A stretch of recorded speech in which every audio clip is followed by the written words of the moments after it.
What's up, guys? Real quick, I'm going to ask you guys a question and I want your answers down in the comments. If you could have any animal, what would it be and why? Now you can think about that. It could be anything from a Pegasus to a unicorn for whatever reason, you know. Just leave an answer down below. But today's video is going to be on sexting snakes. I'm going to sex a ball python. I already know the sex. I'm just going to show you guys how to do it.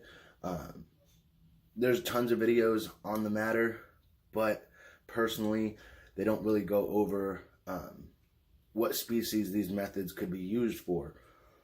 So I wanted to show you guys the two methods that I choose, the two methods that are most common, and how to do it. So without further ado, I guess let's just jump into it. Alright guys, so the first method is going to be what we call popping. So you're going to get the cloaca, you're going to hold that last scale, and then with your extra hand, not so much extra, but you know what I'm saying, with your other hand, you're going to take the tail and go from the bottom up to that cloaca. You're going to roll it like a tube of toothpaste.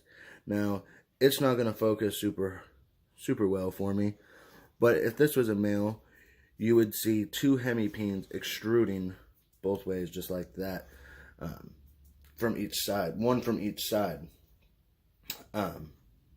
And that method is, honestly, I'll say about 50% accurate, because there has been several documented cases where the male will actually withhold the hemipenes, so you won't see them.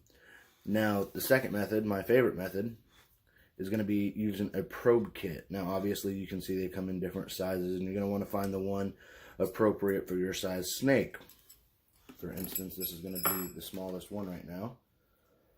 Now, to probe, you need some petroleum jelly. I like to just dip the tip right up in there. Get a nice little, come on, you going to focus? Boom. Alright, just get a nice little glob on there. Come down here back to the cloaca. Now you're going to insert this into the cloaca towards the tip of the tail. Okay? What I do is I put it in there until it stops.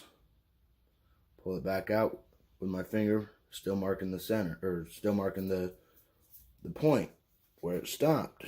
And then if you wanted to, you could do it on both sides. And again, marking it with your finger. Now, females, which honestly, I'm not going to lie to you, it don't make much sense when you're just thinking about it. But when you probe, the probe will actually go in the female a couple of scales. For instance, with ball pythons, about 2 to 4 scales is common for a female.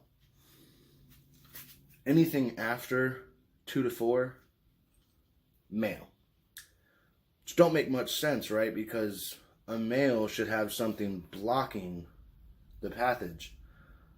But that's not how it works.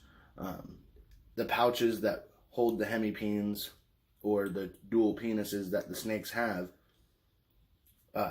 allow the probe to go in further. So if you do not have pouches that hold the hemipenes, you do not have a male. So that's how you can tell male from female with that. Now, this method works on several different species of snakes, down from if not all pythons, most pythons, such as ball pythons, carpet pythons, blood pythons, short-tail pythons, reticulated pythons, Burmese pythons, and so on and so forth. You can use it for a lot of colubrids, corn snakes, king snakes, such like that, and boas, red-tail boas. Okay, just hanging out. There is some snakes, some boas, and even some colubrids that you can tell sex just by looking at their tail, and you do not have to be invasive like that at all. The only time you really need to know sex is when you plan on breeding, or if you really want to know guaranteed size. See, because a female, due to sexual dimorphism, we'll talk about ball pythons right now, females can get up to 6 feet.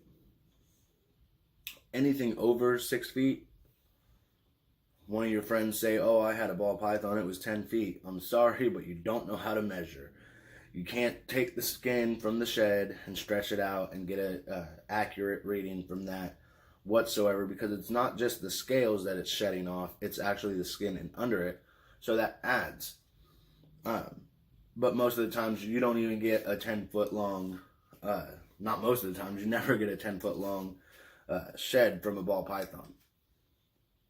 It just doesn't happen.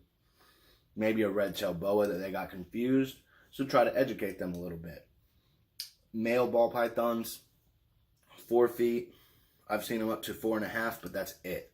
I have not seen a male ball python get any bigger than 4.5 feet. And typically 4 feet is a good size for a male ball python.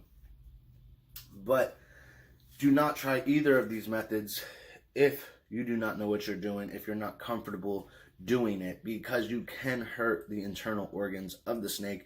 Obviously, you don't want to do that. Whether you want to breed or you want to keep as pet, you still don't want to hurt it. But that's going to be the end of that. I apologize for rambling on, guys. Sorry that it didn't pick up with the best of quality. I do apologize. But if you guys go check out that video right there, that's going to be my last upload. This video right here is the video that YouTube thinks is best for you. Make sure you hit that center button right there and subscribe to my channel if you haven't already. All right, guys, take care.